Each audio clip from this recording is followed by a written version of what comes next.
Yo lamento que la señora ministra se haya retirado del recinto porque voy a hacer alusión a su intervención, así que espero que alguien se la pueda transmitir. A mi modo de ver, es muy deplorable que el presidente Duque vaya a escenarios internacionales, como por ejemplo la Asamblea General de las Naciones Unidas, o ahora esa conferencia que está teniendo lugar en la ciudad de París, a decir que se van a cumplir los acuerdos, a hacerle promesas a la comunidad internacional de que los compromisos que adquirió el Estado colombiano, que no son compromisos superficiales, esa discusión de si el acuerdo tiene o no el sentido de un acuerdo especial no es una discusión cerrada. El anterior gobierno depositó el acuerdo en el Consejo Federal Suizo y también hizo una declaración unilateral ante el secretario general de las Naciones Unidas comprometiendo su responsabilidad en la implementación del acuerdo de manera completa y absolutamente eficiente. Así que yo lamento que se vaya a los escenarios internacionales, bienvenida ministra, para hacerle promesas a la comunidad internacional y que escuchemos intervenciones como la que acabamos de escuchar de la señora ministra, en la que nos dijo 4 cosas básicas. Primero, que el acuerdo hay que modificarlo, pero no en los 3 o 4 temas que se nos han dicho siempre. Ahora entendemos que hay que hacerle muchas modificaciones y entre ellas desconocer un aspecto tan importante de los acuerdos como este asunto de las 16 circunscripciones. Es que ese no es un asunto a voluntad, no es un asunto a capricho, ministra. Hay una sentencia de la Corte Constitucional que dice claramente que los funcionarios deben cumplir de buena fe con el acuerdo de paz. Y por supuesto que se pueden buscar algunas modificaciones, pero de ninguna manera desconocer olímpicamente aspectos completos del acuerdo como usted lo acaba de hacer en su intervención. En segundo lugar, usted nos ha dicho que no hay recursos para muchas cosas, pero no para la paz en el país. Es decir, no hay los 2,5 billones de pesos que se aprobaron en el presupuesto, que ese es el gran aporte que se va a hacer al cumplimiento de algunos aspectos, digamos, bastante fragmentarios del acuerdo. ¿Es eso lo que nos está diciendo? Porque, digamos, de todos los rubros aprobados en este Congreso, tal vez es uno de los más lamentables para un asunto tan importante como garantizar la paz. Y además usted nos dijo que el modelo que se va a seguir aplicando no es el de la construcción de la paz territorial, sino aquel modelo que hemos conocido como el de la consolidación del territorio, que es el modelo que ha primado durante tantos años de conflicto armado en Colombia. Y entonces no es que llegue primero la fuerza pública y después vaya llegando el resto del Estado, no, es que llega la fuerza pública. En eso ha consistido el modelo que hemos tenido durante tantas décadas en Colombia. Entonces yo sí pediría claridad, de que se nos diga realmente cuál es la orientación del gobierno frente a una materia tan importante como estas y que se unifique el discurso en casa y también en la comunidad internacional, porque estamos realmente un poco abrumados de ver ese ruido que van generando declaraciones que van y vienen del presidente de la República, de su embajador en Washington, del ministro de la Defensa o de cualquiera de los ministros que nos van diciendo un día una cosa y después resulta que se produce otra en el discurso oficial. Ese es un primer asunto.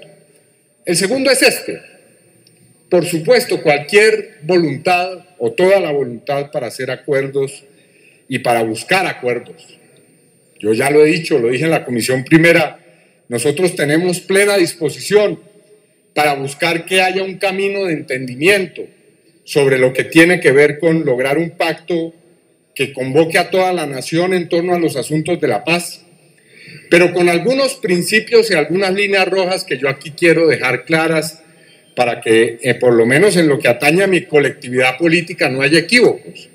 Aquí hay unas líneas rojas en esa conversación y una de ellas es, por ejemplo, que el acuerdo pudiera girar en torno a desconocer lo que está en el acuerdo de paz. De ninguna manera. ¿Cómo así que esos ciudadanos que debían serlo de esas 16 zonas del país no tienen derechos? ¿Cómo así que entonces esos 2.600.000 personas no importa que tengan o no representación, que allí no hay víctimas. ¿De dónde se saca, con qué evidencia empírica se dice aquí en el Congreso que en esas zonas que padecieron el conflicto armado de la peor manera, que tuvieron la intensidad mayor del conflicto, allí no hay víctimas? Yo le pregunto, ministra, demuéstrenos esa aseveración que usted hizo. Es una aseveración absurda. En todo el país hay víctimas y por supuesto que en esas zonas con mayor razón las hay. Y esos ciudadanos tienen derecho a ser representados en este Congreso. Porque en el país hay 4,5 millones de personas que carecen de derechos políticos, que son los habitantes de las zonas rurales, que tienen que ir a hacer un recorrido de 100 kilómetros para llegar a un puesto de votación el día de las elecciones, como lo mostré en un debate que hice en la Comisión Segunda. Es una situación en la cual no aparece por ninguna parte un organismo que cedule a esa población, que registre su cédula y mucho menos que tenga la posibilidad de ir a ejercer el derecho al voto el día de las elecciones. Así hay estadísticas que muestran que en algunas de esas zonas, como lo dijo el senador Guevara, hay alguna participación política. No, esos ciudadanos, esa población tiene derecho a ser representada en este Congreso y es lo que busca el acuerdo de paz en esa materia.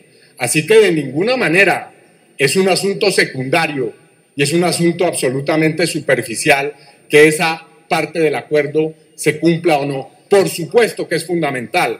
Por supuesto que la participación política es esencial en el momento de recuperar la posibilidad de que haya paz territorial. No es un asunto de cualquier monta el que tengan o no derecho los ciudadanos a ser representados.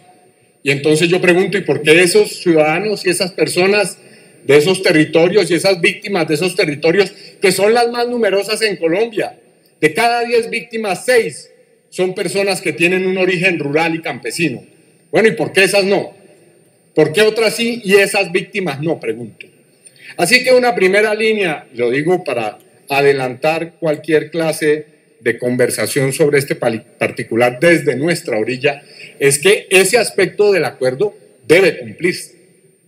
Ahora, por supuesto, de ahí en adelante puede haber todo lo que ustedes quieran, 8 curules en el Senado, como lo sugirió el senador Petro, perfectamente, ¿por qué no? Mientras más representación de las víctimas en este Congreso, que no es un problema presupuestal, háganme el favor ahora discutir si el problema de la representación de las víctimas hay que tamizarlo por el asunto de cuánto nos cuesta, porque hay muchas cosas que se discuten y se aprueban en este Congreso para el cual no hay ningún criterio de estabilidad fiscal, para el cual no hay ningún problema, pero cuando se trata de discutir de las víctimas, sí hay que sacar cuentas y hay que sacar la calculadora. No, señores. Las víctimas deben tener representación en este Congreso y por supuesto que yo estoy dispuesto y quiero señalar nuestra posibilidad de diálogo en torno a la propuesta del senador Petro de adicionar a las curules que ya están en el acuerdo, otras en el Senado de la República. Pero hay también con una acotación importante. Mi pregunta es la siguiente: ¿y por qué las víctimas de las fuerzas militares deberían tener un privilegio con relación a otras víctimas? No, de ninguna manera, eso tampoco es justificable. Tan víctimas son las víctimas de las fuerzas militares como son víctimas quienes han sido agredidos por miembros de la fuerza pública. Tan víctima es la madre de Suacha, que tuvo que ver cómo su hijo fue desaparecido y después presentado ante los medios de comunicación como un miembro de la guerrilla, después de haber sido víctima de falso positivo, como un militar que haya tenido que padecer en su integridad y en su vida alguna de las múltiples formas de violencia que se han perpetrado en este país. Así que, por supuesto, bienvenida a la participación de todas las víctimas, pero en igualdad de condiciones. Quiero dejar claro que ese también es, a mi modo de ver, un principio que debe regir para cualquier acuerdo, porque si no nos terminaríamos acoplando al siguiente acuerdo que se nos propone. Votemos la ponencia que ha presentado el senador José Obdulio Gaviria y todos contentos en semejante consenso en torno a una iniciativa que dista sideralmente de lo que fue acordado en La Habana durante años de negociación y que hoy, quiérase o no, hace parte precisamente de la Constitución. Eso es cierto, y hace parte de sentencias de la Corte Constitucional que me imagino que valdrán a la hora de examinar la constitucionalidad o no de lo que se apruebe aquí en el Congreso. Gracias, presidente.